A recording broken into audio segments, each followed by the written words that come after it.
Hello everyone, I welcome you all to today's MCQ session. Today's topic is statistics and probability. I have combined both the chapters together. Now as usual, let's quickly go to our quick facts. Okay, in our quick facts, the first is the theoretical or the classical definition of probability, which says probability of any event E is equal to the favorable number of outcomes divided by total number of outcomes. Let's denote it as M by N, where M is a favorable number of outcomes and N is a total number of outcomes. Always remember, probability lies between 0 and 1. The lowest value of probability is 0 and the highest value a probability can take is equal to 1. It means probability can never be negative, neither can it be greater than 1. Now, what are the interpretations of these values are? When it is exactly equal to 0, it means it's an impossible event. It means it's never going to happen. When the probability of an event is equal to 1, then it is called as a sure event. It means for sure this event is going to happen. When it is equal to half, you have even chances, like 50-50 chances of it happening. When you have a value between 0.5 and 1 or between half and 1, let's say 0.75, then you have very high chances or it is more likely to happen.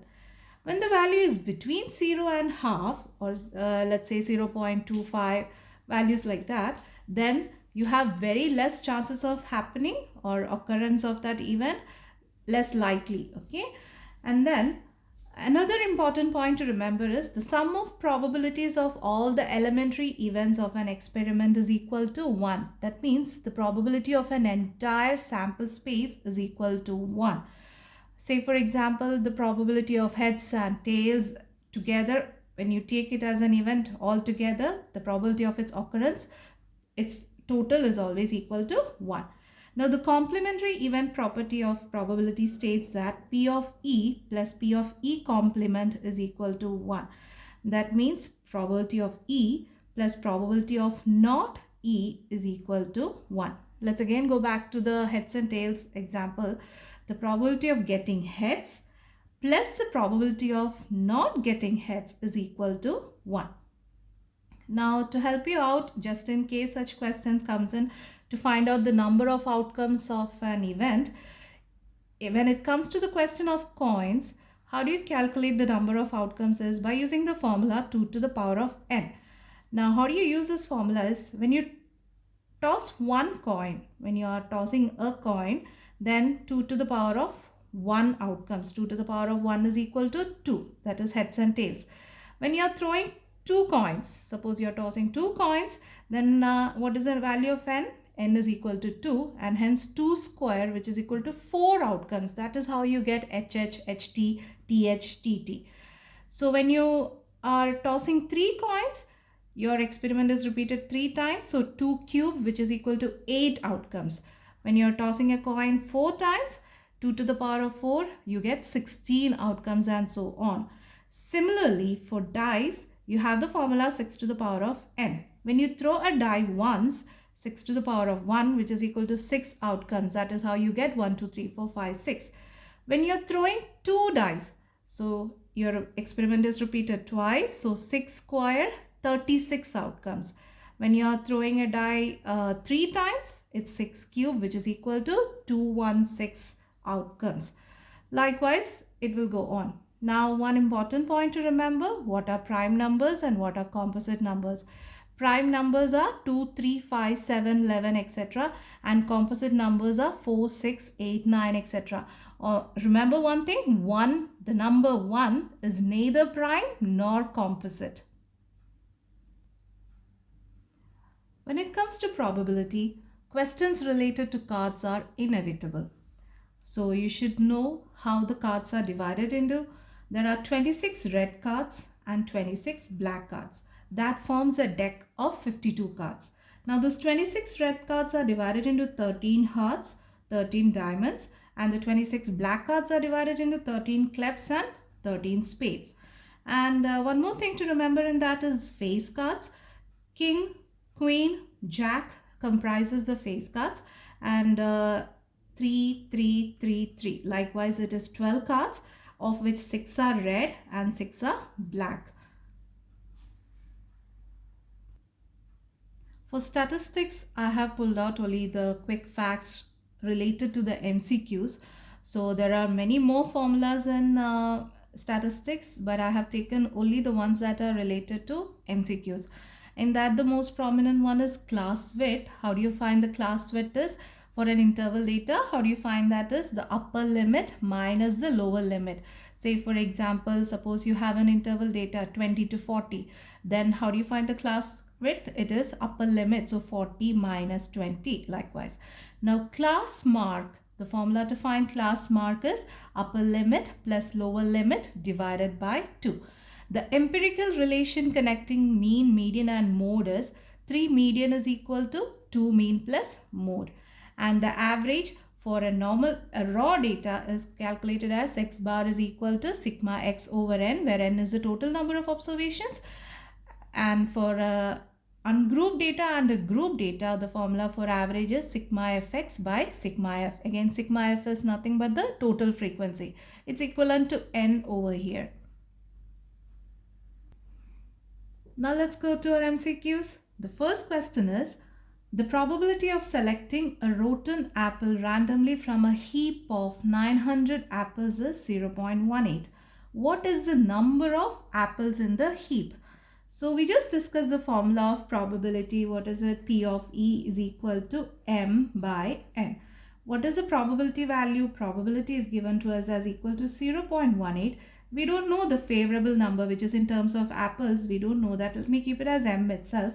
The total number is given to us as equal to 900. So from this, M is equal to 900 into 0.18, which is equal to 162. So which is our option? Option A, 162.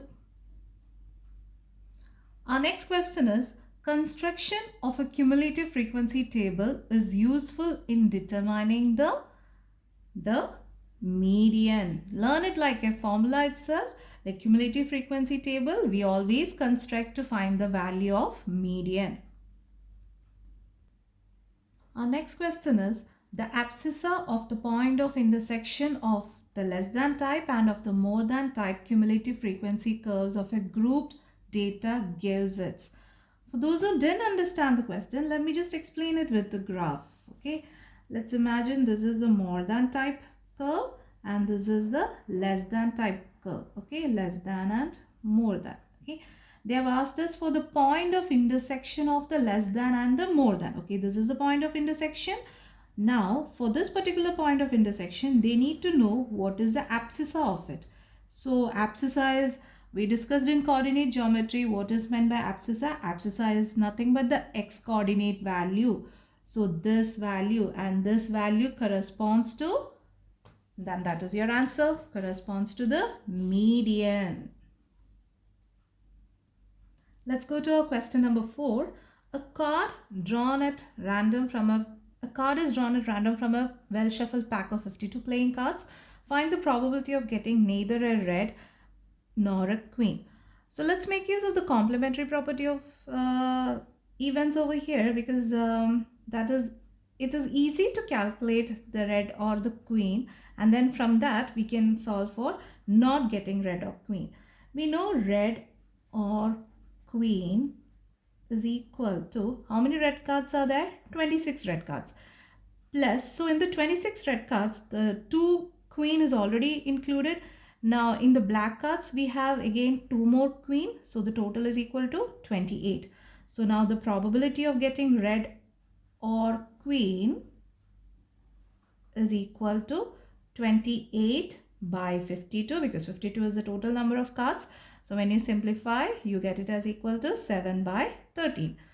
Now, if this is the probability of getting red or queen, then the probability of not getting red or queen is equal to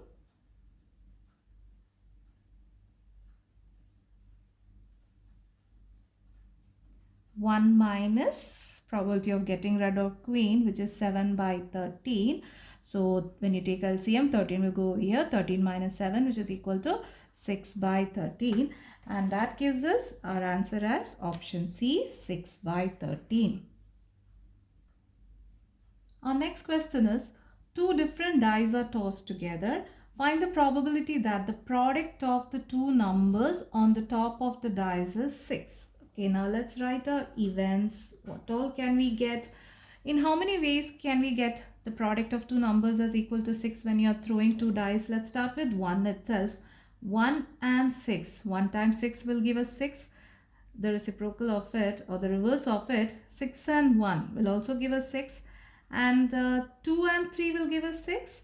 Also 3 and 2 will give us 6. Is there any other way that we can get a 6 from the experiment? No. So probability of E is equal to how many outcomes we got? 1, 2, 3, 4. 4 upon, when you are throwing two dice, what is the total number of outcomes? 6 square, which is equal to 36. So that is equal to 1 by 9. So which is our option? Option B, 1 by 9 is our answer. Two different dice are tossed together. The probability of getting an even number on both the dice. So it's the same like the previous question. So let's again make the sample space. E is equal to you need to get the product as equal to, like on both the sides of the dice, it should be even numbers. So let's start with 2, 2, 2, then 2, 4, 2, 6. Let me write the next one under that. So in that 2 row, we don't have any more. We'll go to 4, 4, 2, 4, 4, 4, 6. So with that 4 is done. Now we'll go to 6, 6, 2, 6, 4 and 6, 6. So with that, the events are all done. So how many events did we get? So probability of events is equal to 3 plus 3 plus 3, which is equal to 9. Again, since it is two dice, the total number of outcomes is equal to 36. And when you simplify, it is 1 by 4. And hence, our answer is option D, which is 1 by 4. Question number 7 is, a number is selected at random from the numbers 1 to 30. The probability that it is a prime number is. Now again, let's write this event. E is equal to, we just discussed what all are prime numbers. So 2, 3, 5, 7, 11, 13, 17, 19, 23, 29. We don't have to go further because our last number is 30. Now probability of E is equal to, so how many numbers are there? 1, 2, 3, 4, 5, 6, 7, 8, 9, 10. 10 upon, how do you find the denominator value is whenever it is numbered from a particular number to another number? You subtract biggest number minus the lowest number plus 1. So 30 minus 1 plus 1, which is equal to 30 itself. And 0 gets cancelled. What is left is 1 by 3. And hence our answer is option B, 1 by 3. A box contains 90 discs which are numbered from 1 to 90. If one disc is drawn at random from the box, find the probability that it bears a prime number less than 23. So it's the same like the previous question. So let's make it again. E equal to 2, 3, 5, 7, 11, 13, 17, 19. Should I be writing 23? No. Why? Because it says less than. Had they mentioned less than or equal to, then I could have gone for 23. So now since it is less than, we will stop at 19 and then compute the probability of E. Let's count how many are there. 1, 2, 3, 4, 5, 6, 7, 8. 8 divided by the total number. How do you find the total number? Biggest number minus the smallest number plus 1. So that is equal to 90, which is equal to 4 by 45. So our option is 4 by 45. A card is drawn at random from a deck of 52 cards. Find the probability of getting a red face cards. We just discussed how many face cards are there. There are 12 face cards, of which 6 are red and 6 are black. So we need to find the probability of red face cuts. So that is 6 by 52, which is equal to 3 by 26. So which is our option? Option D, 3 by 26. Question number 10. Find the class marks of classes 10 to 25 and 35 to 55. Again, in the quick facts, we discuss the formula for finding class marks, and that is nothing but the lower limit plus upper limit divided by 2. So let's find for the first 10 plus 25 divided by 2, which is 35 divided by 2, which gives us 17.5.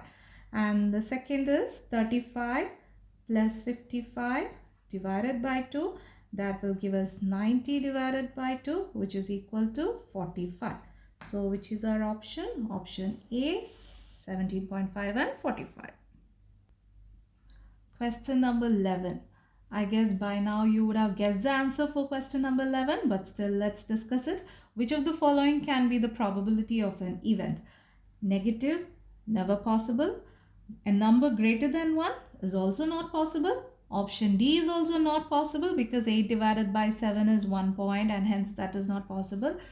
18 divided by 23, which gives us 0 point value, and hence that is our required probability. Question number 12. Do I need to explain anything? Let's just circle the correct answer. Option C, probability always lies between 0 and 1. Question number 13. The probability that a non-leap year selected at random will contain 53 Sundays is. So a non-leap year consists of how many days? 365 days. Okay, now how do I divide the days into weeks? By dividing it by 7. So 7 5s are 35, 15, 2, 14, remainder is 1. So now from this, what all assumptions can we make? 52 weeks. So 52 weeks means I get 52 Sundays. Now the remaining one day can be either a Sunday, a Monday, a Tuesday, Wednesday, Thursday, Friday, or it can be Saturday. So now my probability of my event is, we have totally 7 days, of which probability of getting a Sunday is equal to 1. Now for this question, the answer is 1 by 7. What if the same question was asked to you for a leap year? Then instead of 365, you will write 366. You will do the same division and you'll get the remainder as equal to 2. So what all will be, how will you write the sample space? And Sunday, Monday, Monday, Tuesday, Tuesday, Wednesday, Wednesday, Thursday, likewise, and you will end it with Saturday, Sunday. So you get 2 Sundays. How? Sunday, Monday and Saturday, Sunday. Again, it will be, total will be equal to 7 and 2 Sundays out of 7. So that will be equal to 2 by 7. But for our current question, the answer is equal to option A, 1 by 7. Question number 14. A number is chosen at random from the numbers -3, -2, -1, 0, 1, 2, 3. What will be the probability that square of this number is less than or equal to 1? So we are concerned about the square of the number. So let's write it as E is equal to -3 square is 9, -2 square is 4, -1 square is 1, 0 square is 0, 1 square is 1, 2 square is 4, 3 square is 9 again. So our P of E is equal to, we have 1, 2, 3, 4, 5, 6, 7. A total of 7. And what do we need to find out? The probability of numbers less than or equal to 1. Less than or equal to is given. So you can include 1 in this case. So which all are the numbers? 1, 0, 1, and we have 3 numbers out of 7. So our right answer is option A, 3 by 7. Question number 15 is, if xi's are the midpoints of the class intervals of group data, fi's are the corresponding frequencies, and x bar is the mean, then sigma fi xi minus x bar is equal to. So we know the formula of average, which is sigma fi xi divided by sigma f, right? Sigma f is nothing but the total number. So from this, what can I say? Sigma fi xi is equal to, so this n will go over here. It is nothing but it is equal to nx bar. Okay, now let's go back to our question. Sigma fi xi minus x bar. Let me open this bracket. So how do I write it? Sigma fi xi minus sigma x bar. Now sigma fi xi, what did I find out for sigma fi xi? It's nothing but nx bar minus sigma x bar. It's the same like you're adding 4, the number 4 n times, 4 plus 4 plus 4 plus etc plus 4 n times, it's equal to 4n. So likewise sigma x bar, n times when you add x bar, because x bar is a number. So n times when you add it, you get it as equal to nx bar. So nx bar minus nx bar is equal to 0, and our answer is option A. Question number 16. The median when it is given that mode and mean are 8 and 9 respectively. So it is given mode is equal to 8, mean is equal to 9. We already learned the empirical relation between mean, median and mode. What is it? 3 median is equal to 2 mean. So 2 into 9 plus mode, which is equal to 8. So 18 plus 8, which is equal to 26. So 3 median is equal to 26. So from this, median is equal to 26 by 3. When you round it off, you get it as equal to 8.67. So our answer is option B, 8.67. And our last question for the day. If the mean of frequency distribution is 8.1 and sigma fi xi equal to 132 plus 5k, sigma fi equal to 20, then k is equal to. So we know the formula, x bar is equal to sigma fi xi by sigma fi. X bar is given to us as equal to 8.1, which is equal to sigma fi xi is what? 132 plus 5k divided by, what is sigma fi? It is 20.